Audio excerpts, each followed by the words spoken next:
So here we are again. Welcome to our Venn diagram and welcome back to the recording project. So like I was saying before in the previous video, I do need to learn the basics. So what I'm going to do today is just record a single guitar track. Now there's two approaches I can take to this. I'm going to do both.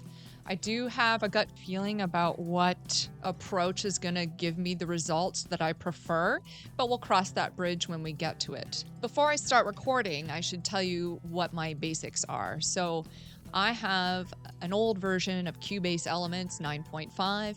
Yes, I know it's a couple years old, but that's what I'm working with. And then I've also got a Zoom R16, which they're still selling, and there seems to be quite a few faithful users out there.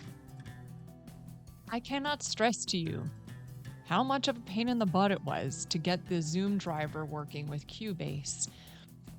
I scoured the internet for anything that I could have possibly done wrong. Did you try rebooting? Did you check your specs? Did you sacrifice a chicken? What days was the moon in? Was it Monday? Did you try was turning it Tuesday on on your again? period? And then I came across a fella who was saying, try the Audio for All driver, even though it might not be 100% reliable. So I went to the website and I downloaded it and it worked. It worked until it didn't work. And then miraculously, I tried the original driver again, and then everything just worked fine and peachy. But wait, there's more. I had to update this to make this video with OBS. So I ended up downloading Voicemeeter Banana because it's free, and then I used a tutorial to help guide me in the right direction. The driver for Voicemeeter Banana was key to making everything happen. Setting Voicemeeter Banana up isn't as hard as it seems. You just need to understand what are the inputs and what are the outputs. But despite that, what I'm about to say is still true. This has to be the kind of stuff that has people leave their passion projects behind. What a waste of time. Man, I think I had steam coming out of my ears. Now, I'm sure there's got to be some folks out there, when they started to learn how to record, they probably ran into some kind of nightmare situation like this where a lot of time was wasted. Tell me in the comments. I want to feel better. Please tell me. As for monitors, I just have regular headphones right now, but I do have a source who might be able to offload some old monitors to me. We'll see if that works out. So with the gear that I have, the first version of the guitar track will be done through a Blues Jr and one of these MXL mics, V6G. Then I will do an alternate version where I will record directly into the Zoom interface and then use all of the stock/free plugins that I have at my disposal. I think this is going to be a pretty good introduction to recording. I don't see it getting any simpler than this, really. No pedals, no junk in the way, just guitars. Pretty good. But one thing I will add to it is a bunch of reverb because I'm just going to play Miserlou for the demonstration. Hey, shut the fuck up and play Pulp Fiction! For this, I just nabbed a backing track for free off of the internet. So I first went with the mic and amp method. As we all know, as soon as you need to perform, you're second-guessing yourself and hesitating and restarting all the time. It's funny, I don't really tend to do this live. Now, that being said, I'm not going for an absolute accurate version of Miserlou here. I just want to get a couple of tracks for coverage in case anything weird happens with my playing. Otherwise, I'll be here all night punishing myself, and nobody likes a punisher.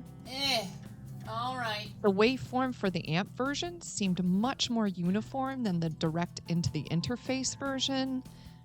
I think that might have to do with how loud the signal is into the DAW for the interface version, and then for the amp version, I already had some reverb cranked on the amp.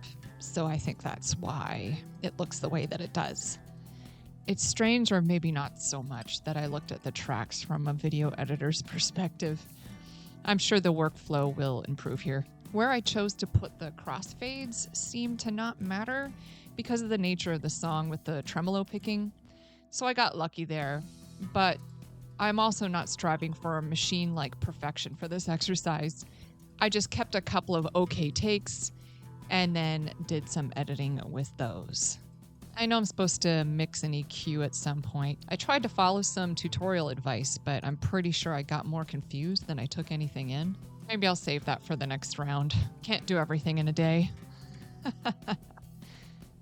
So this is what I did with each track. I have to apologize as I forgot to actually film or take a proper picture while in progress of the interface and the settings that I used, but the knobs are still the same. So here's a photo of what I had the settings at on my interface when I recorded the direct in guitar. These are the inserts that I used for the direct in track. The first one I used was something called the Tube, and I used a preset called Over. And then secondly, because we needed reverb, I only had the one stock plugin for reverb. I used a preset called Dark and Long. Then I used a compressor and really just kind of upped the output a little bit. Didn't really do much there, and I kind of left it at that.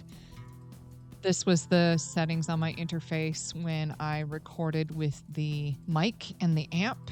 And these were my amp settings. So when I was pulling in inserts over the amp track, I didn't really fancy the way that they sounded. So I just kind of left things where they were at because it's a sound I'm used to and it's what I like. So I just kept it au naturel. Okay, now it's time. Let's just compare these two and see what I think.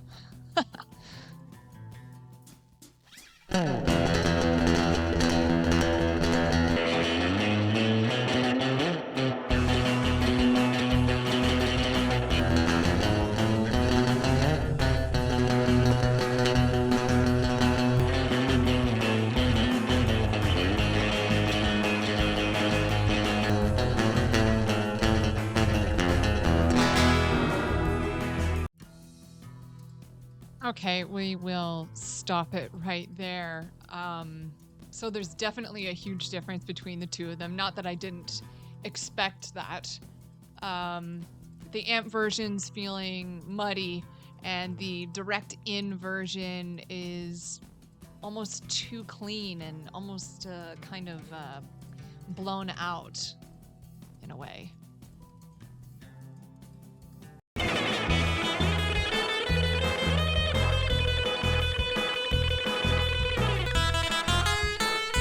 Not enough reverb.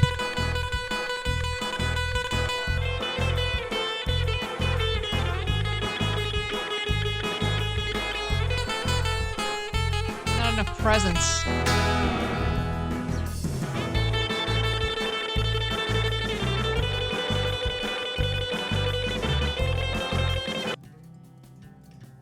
There's definitely a lot to learn here, I think, with both methods.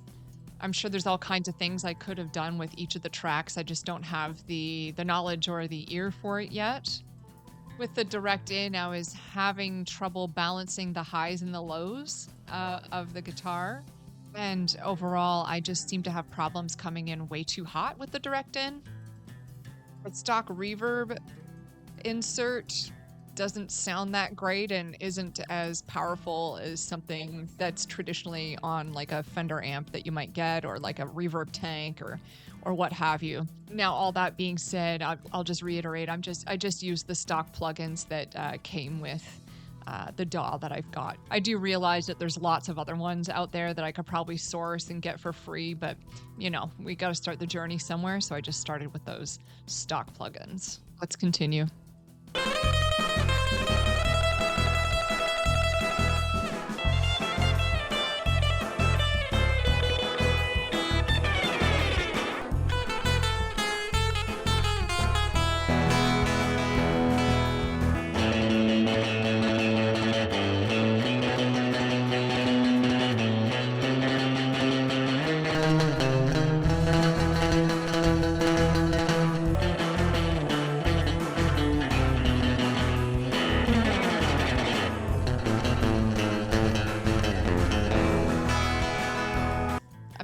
to not like the sound of the amp version.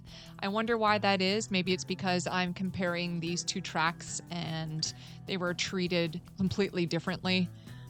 I've always been a die-hard fan of my Blues Jr amp.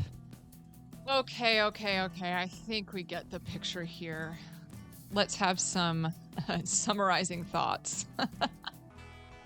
Now, I thought for sure I would prefer the amp and the mic version for the exercise, since it's what I'm used to while playing in poor and ambiguous circumstances. The direct-in option was rather foreign in that it felt like I had less control and that I had to police my playing, and I found it difficult to not top out while staying on top of that Dick Dale spirit of playing. Essentially, I could stay myself as the guitar player that I know while using the amp. However, about a day of letting the tracks marinate, I think I can appreciate the blank slate that the direct version has. Even though the Blues Jr sound is what I'm used to, and it's what I like, I probably wouldn't consider it the best sound, given the opportunity to hear the endless options that plugins could present. While the amp version keeps me free to play as I usually do, the direct-in version gives me a much more moldable and malleable track. Let's rate the results, shall we? On a Likert scale, I think that the amp track, I disapprove of it. It wasn't as good as I thought it was going to be. As far as the direct-in track goes, it's okay, but it can do better. In fact, both of them could do better. But this is my first attempt, so I'm going a little bit easy on myself. And there you have it. Now I know there's a ton of folks out there that have a lot more experience and knowledge than I do. I am on a learning journey, so if you have an opinion on what track worked out best for a first attempt, please leave me a comment below. I would genuinely appreciate it. Now, before I go, I just want to list out the MVPs of hotkeys that I used for this exercise. And that's just about it. Have a good day.